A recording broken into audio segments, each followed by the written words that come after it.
नमस्कार मित्रांनो, मयूरपंख academy YouTube चॅनलमध्ये तुमचं स्वागत करतो.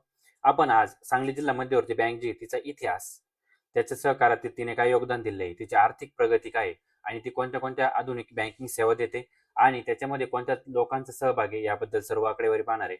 हा इतिहास तुमच्यासाठी का महत्त्वाचा आहे? कारण याच्यावर जर एक्झामिनरने प्रश्न विचारले तुम्हाला, तर हा खूप क्रुशियल पॉईंट ठरणार आहे. जर तो सांगली जिल्हा मध्यवर्ती बँकेच्या जर वेबसाईटवर गेला, तर त्यामधून होणारे प्रश्न हे तुमच्या याच्यातून कव्हर होणार आहे. हा सर्व डाटा एकदम ऑथेंटिक आहे. त्यामुळे तुम्ही हे लेक्चर शेवटपर्यंत बघा. हे लेक्चर अगदी 20 ते 25 मिनिटाचं असणार आहे. यामधून तुमचे सर्व पॉईंट कव्हर होतील. तर चला आपण सुरुवात करू. जर तुम्ही बँकेच्या फर्स्ट पेजवरती गेला, म्हणजे तुम्ही जर वेबसाईट उघडली आणि त्याच्यामध्ये अबाउट असवर जर क्लिक केलं तुम्ही, तर तुम्हाला हे चित्र आणि हे दिसेल माहिती. तर यामध्ये बघा, सांगली संस्थानचे राजेसाहेब कैलासवासी हिज हायनेस चिंतामणराव आप्पासाहेब पटवर्धन, हे नाव लक्षात ठेवा. चिंतामणराव आप्पासाहेब पटवर्धन यांनी त्यावेळेचे जे प्रांतिक राज्यातील पुरोगामी सुधारणा संस्थांमध्ये कार्यान्वित आणाव्यात व प्रजाजनांची उन्नती साधावी अशी त्यांच्यामध्ये काय होती, तळमळ. आणि त्यामधून त्यांनी काय केले, चांगले अनुभवी अधिकारी जमा केले आणि केवळ लक्षात ठेवा फक्त 5,000 रुपयाच्या भाग भांडवलावर त्यांनी 28 मार्च, तारीख लक्षात ठेवा, 28 मार्च 1927 रोजी काय केलेलं आहे, सांगली जिल्हा मध्यवर्ती बँकेची स्थापना केलेली आहे मित्रांनो. पण हे नाव तिला तेव्हा होतं का? तर नाही, हे नाव तिला तेव्हा नव्हतं. त्याचा इतिहास जर आपण डिटेलमध्ये बघायचं ठरलं तर 28 मार्च 1927 ला काय झालं मित्रांनो, आपण आता बघितलं. सांगली संस्थानचे त्यावेळेचे राजे कैलासवासी चिंतामणराव आप्पासाहेब पटवर्धन यांनी केवळ 5,000 रुपयाचे जे भाग भांडवले त्याच्यावरती बँकेची स्थापना केली. त्यानंतर काय झालं मित्रांनो, बँकेच्या सुरुवातीच्या काळात कैलासवासी, नानासाहेब, आता व्यवस्थापकांची नावं तुम्हाला लक्षात ठेवायची. व्यवस्थापक 2 आहे. त्यानंतर कोण बघा, नानासाहेब जोशी आणि माधवराव भिडे यांनी काय केलंय, यांनी व्यवस्थापक म्हणून कार्य केलंय. संस्थानाच्या विलिनीकरणानंतर 27 जुलै 1950 रोजी, म्हणजे जेव्हा संस्थान विलीन झाले, भारत स्वातंत्र्य झाल्यानंतर संस्थान विलीन झाल्यानंतर सातारा जिल्हा मध्यवर्ती बँक, साऊथ सातारा जिल्हा मध्यवर्ती बँक म्हणून या बँकेनं कार्य केलेलं आहे. साऊथ सातारा मध्यवर्ती बँक म्हणून हिची अधिकृत नोंदणी झाली. त्यानंतर 1951 मध्ये हिचं पहिलं शासकीय मंडळ अस्तित्वात आलं. याच्यामध्ये तुम्हाला डेट लक्षात ठेवायची, कुठे कुठे PYQ बनू शकतो, म्हणजे कुठे कुठे प्रश्न बनू शकतो असं जर आपण बघितलं तर 28 मार्च 1927 इथे हे 5,000 भाग भांडवल. आप्पासाहेब पटवर्धन इथे, मला नाही वाटत इथे प्रश्न येईल, पण जस्ट लक्षात राहू द्या. त्यानंतर 27 जुलै 1950 ला, आणि त्याचं नाव जर विचारलं आपल्याला, साऊथ सातारा जिल्हा मध्यवर्ती बँक, हे याच्यावर येऊ शकतं. आणि हे 1951 ला पहिलं शासकीय मंडळ अस्तित्वात आलं. याच्यावरती तुम्हाला प्रश्न विचारला जाऊ शकतो. जर पुढे आपण बघितलं 1955 ला बँकेचं पहिलं लोकनियुक्त मंडळ अस्तित्वात आलं. कधी?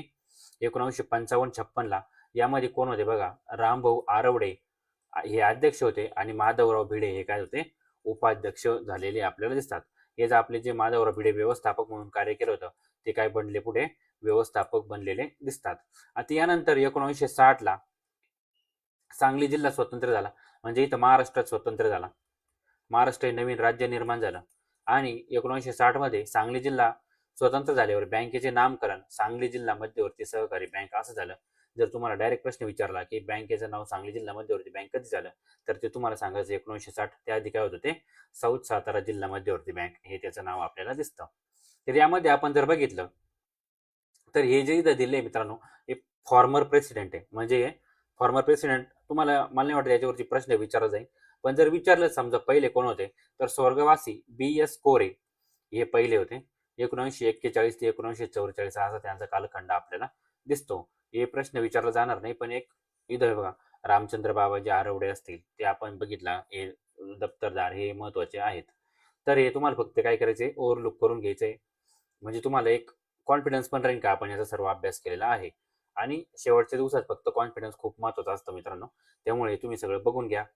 आता विकासातील महत्वाचे टप्पे, बँकेने काय काय विकासात्मक कार्य केले ते बघू आपण. मुख्यालय, कृषी आणि आर्थिक पुनरुज्जीवन. 1957-58 मध्ये नव्या इमारतीचा पाया रचला गेला आणि त्याचं काय झालं, उद्घाटन झालं 1957-58 ला. 1957 मध्ये तत्कालीन मुख्यमंत्री कैलासवासी यशवंतराव चव्हाण यांनी बँकेच्या नव्या इमारतीचा पाया रचला. कोणी बघा, यशवंतराव चव्हाणांनी. त्यानंतर 23 फेब्रुवारी 1958 रोजी RBIचे गव्हर्नर होते बी व्यंकटियप्पा. कोणते? बी व्यंकटियप्पा यांच्या हस्ते इमारतीचं उद्घाटन झालं. जी इमारत आहे तिचं उद्घाटन कोणाच्या हस्ते झालं आणि इमारतीचा पाया कोणी रचला यावरती जर प्रश्न आला तर तुमचा हा काय होणार आहे, कव्हर होणार आहे. आणि यामध्ये तुम्ही काय होणार आहे, लीड घेणार आहे या प्रश्नांमध्ये जरी असे प्रश्न आले तर. त्यानंतर 1972च्या दुष्काळानंतर कैलासवासी वसंतदादा पाटील आणि कैलासवासी गुलाबराव पाटील यांच्या मार्गदर्शनाखाली बँकेने कृषी क्षेत्राला काय केलं, विशेष मदत दिली. विशेषतः द्राक्ष बागायतीसाठी त्यांनी काय केलेला दिसतो, कर्ज पुरवठा केलेला आपल्याला दिसतो. तर तुम्हाला लक्षात ठेवायचं आहे, जर विचारलं कोणतं पीक व्यवस्थापन म्हणजे कोणतं पीक त्यामध्ये महत्वाचं होतं तर द्राक्ष हे पीक यामध्ये महत्वाचं आहे. द्राक्ष 1980-81 मध्ये बँक आर्थिक अडचणीत आली होती. 1980-81 परिस्थिती गंभीर झाल्याने आरबीआयने पुनर्वसन समिती नेमली. मात्र बँकेने केवळ एका वर्षात आर्थिक संकटावर मात करून पुन्हा नफा मिळवण्यास सुरुवात केलेली होती. हे बँकेचं काय आहे, खूप महत्वाचं कार्य आहे. इथं त्यांना पुनरुज्जीवन भेटलं दिसतं मित्रांनो. 1980-81 मध्ये त्यांनी महत्वाचं काम केलेलं आपल्याला दिसतं. आता सांगलीच्या विकासात त्यांनी काय, या बँकेने काय योगदान दिलंय तर साखर उद्योगासाठी त्यांचं महत्वाचं योगदान दिसतं आपल्याला. सांगली, वारणा आणि कृष्णा यासारख्या प्रमुख साखर कारखान्यांच्या स्थापनेच्या काळात बँकेने मोठ्या प्रमाणावर त्यांना आर्थिक सहाय्य केलेलं आहे. म्हणजे साखर कारखान्यासाठी बँकेने मोठं कार्य केलं. सभासदांना साखर कारखान्याचे शेअर्स खरेदी करण्यासाठी त्यांनी मोठी मदत केली दिसते आपल्याला. तसेच ऊस शेतीसाठी आवश्यक कर्ज पुरवठा करून सहकारी साखर उद्योगाच्या विस्ताराला बँकेने मदत केलेली आहे. म्हणजे जर विचारलं तुम्हाला तर तिकडे द्राक्ष हे पीक आणि इकडे साखर उद्योगाला त्यांचं योगदान आपल्याला दिसतं. सामाजिक बांधिलकी जर विचारली तर शिवाजी विद्यापीठाच्या स्थापनेसाठी त्यांनी 1,00,000 रुपये देणगी दिलेली होती. सांगली जिल्ह्यातील अनेक महाविद्यालयांना त्यांच्या इमारती असतील, प्रयोगशाळा असतील आणि ग्रंथालयासाठी बँकेने अर्थसहाय्य दिलेलं आहे. कैलासवासी विष्णू अण्णा पुरस्कारासाठी याच्यावर प्रश्न विचारला जाऊ शकतो. कैलासवासी विष्णू अण्णा पुरस्कारासाठी महाराष्ट्र राज्य सहकारी बँक असोसिएशन जे आहे त्याला त्यांनी 2,00,000 रुपयाचं योगदान दिलेलं आपल्याला दिसतं.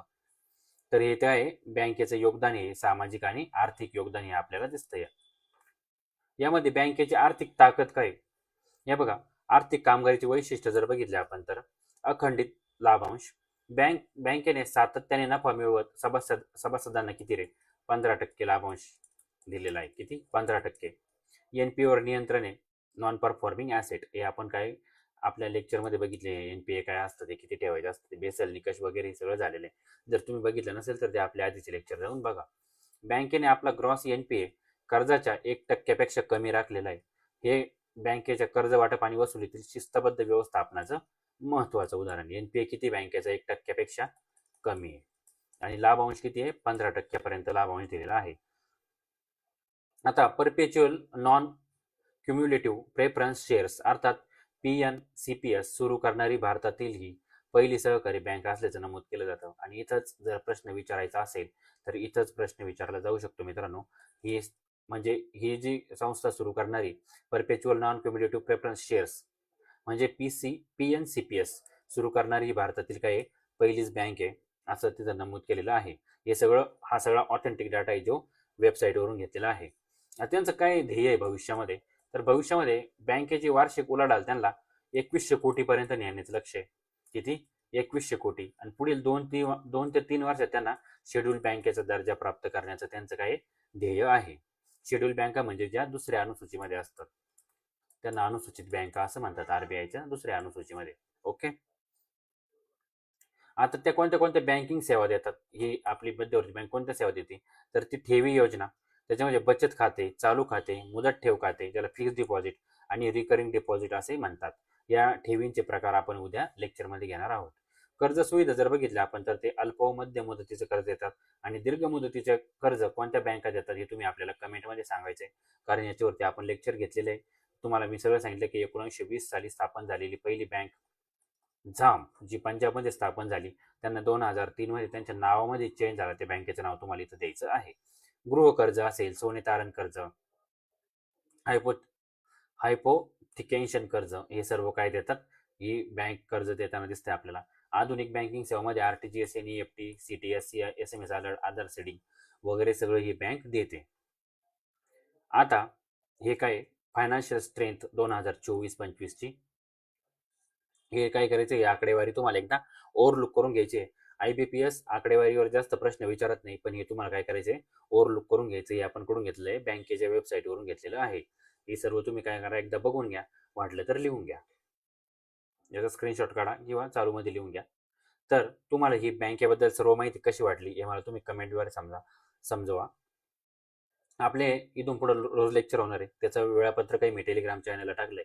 म्हणजे येणारे पुढचे 9 दिवस, या 9 दिवसामध्ये तुमचा जास्तीत जास्त अभ्यास होऊन जास्तीत जास्त मार्क तुम्हाला कसे मिळतील याबद्दलच मयूरपंख अकॅडमी यूट्यूब चॅनल जे आहे ते विचार करत आहे. त्यामुळे तुम्ही आपल्या चॅनल सोबत जोडलेले राहा आणि तुमच्या ज्ञानामध्ये, तुमच्या मेरिटमध्ये, तुमच्या रँकिंगमध्ये जास्तीत जास्त वाढ घडवून आणा. धन्यवाद.